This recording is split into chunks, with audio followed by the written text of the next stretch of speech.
Hello everyone, today I'm going to be showing you my Asus EeePC. I bought this off of eBay about a year ago, and I've been liking it quite a bit. So, here are the ports. Over here we have an SD card slot, two USB 2.0 ports, and you can tell they're really showing off that it has 2.0. VGA out, Kensington lock, and on the back we just have the battery, the DC in jack, Ethernet, another USB 2.0 port, and a separate microphone and headphone jack, which is really nice. So let's go ahead and open it up. And you can see the small keyboard and touchpad. And yes, they are pretty small, but they're surprisingly usable. It almost feels like you're almost typing on like a big BlackBerry in a way, but it works good enough. Up there we have a 1.3 megapixel camera, which isn't good, but it's good enough for what it is. And it also included this nice carrying case. It's dirty. And as you can see that it doesn't have the Windows logo, it has a home button. And that's because this model came with Xandros Linux. And I never thought anything about it. I'm like, okay, big deal. I can just install Windows, same processor and everything. But what I didn't know is that the SSDs are actually slower in the Linux models. So here's the original SSD. It's a 16 gigabyte mSATA SSD. And I got oh, excuse me, that's actually a mini PCIe SSD, and I got an mSATA SSD. So right there, I upgraded it with a mSATA SSD, and it's a lot better. I had put it in an adapter to work with PCIe, and I still have 1 gigabyte of RAM. I did have 2 gigabytes at one time, but I didn't notice a dramatic difference. It's probably just because it's a single channel. So with this new SSD, it took me a bit to figure it out, because I started up Windows from the USB, and it installs to the SSD just fine. The Windows is copying files, but once it restarts, it just shows a blinking cursor. And I was pretty confused by this. After some research, I figured out you have to try to boot from a different device first, then the SSD, which I find really weird. But the weirdest part is, if you try to boot any Linux distro with this SSD installed, it'll just freeze in the boot process, even if you're just booting live from a USB drive. I'm not totally understanding that, but I don't know. If you guys have any idea what that could be, please let me know. So I just have an SD card in there for it to try to boot to something, and it's like an additional 2 gigabytes of storage, but I have a 64 gigabyte SSD in here now, which is plenty for this thing. So it's running Windows XP, and the battery life is actually somewhat usable.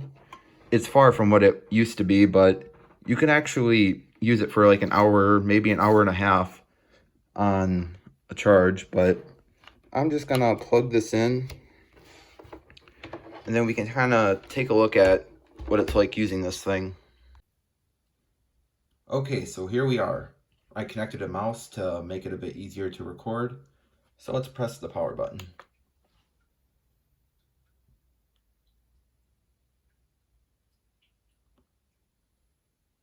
And as you can see, it's trying to boot from a USB drive, but then it just continues and boots from the SSD.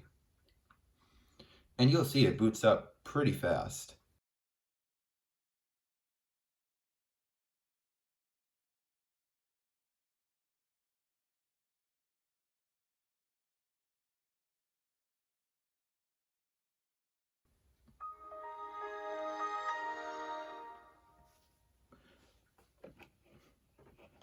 Okay, so let's go to the properties of my computer.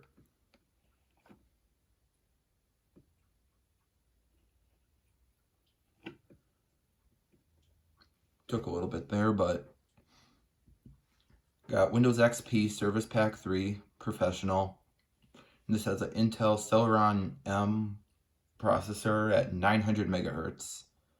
This is the 900 Asus EeePC model, and I think that might be what they named it after. And it has a gigabyte of RAM. And it does actually have PAE on the CPU, so you can run Windows 10 on here, but unfortunately there is no display drivers for Windows 8 and up. So you're going to get a pretty stretched out screen and nothing's going to work that great. Not saying that you should run Windows 10 on this, but it'd be fun to mess around with if it worked properly. So let's just go ahead and open up the web browser MyPal.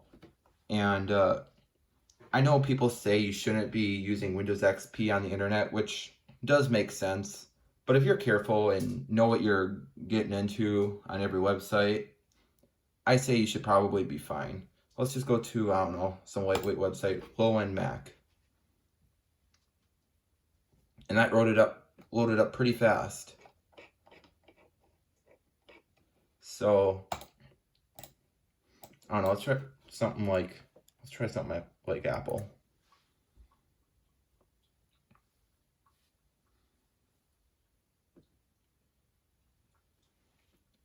It's thinking, and there it is.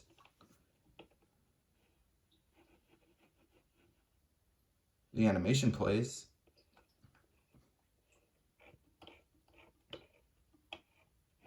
A little slow, but impressive for what this thing is. Let's try YouTube.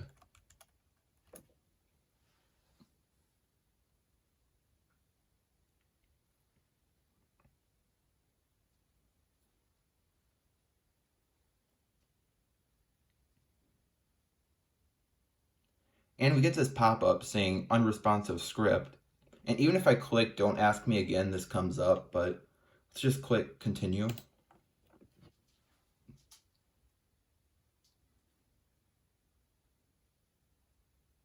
And of course we get a Mr. Beast video, but you can see it's loading up. It's definitely very slow, but it's loading. Waiting for this.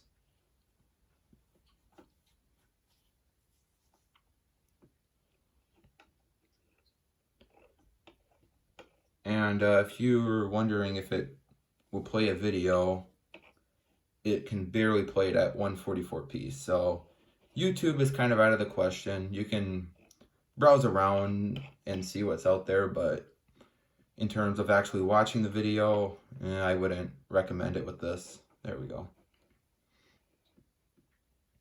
So that's kind of a quick look at the Asus EeePC.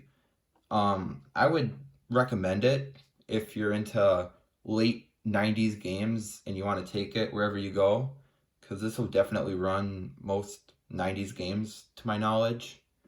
Not so much for web browsing, although it's impressive how well it still can browse the internet. Well, with that, I thank you for watching, and I'll see you in the next video. Bye.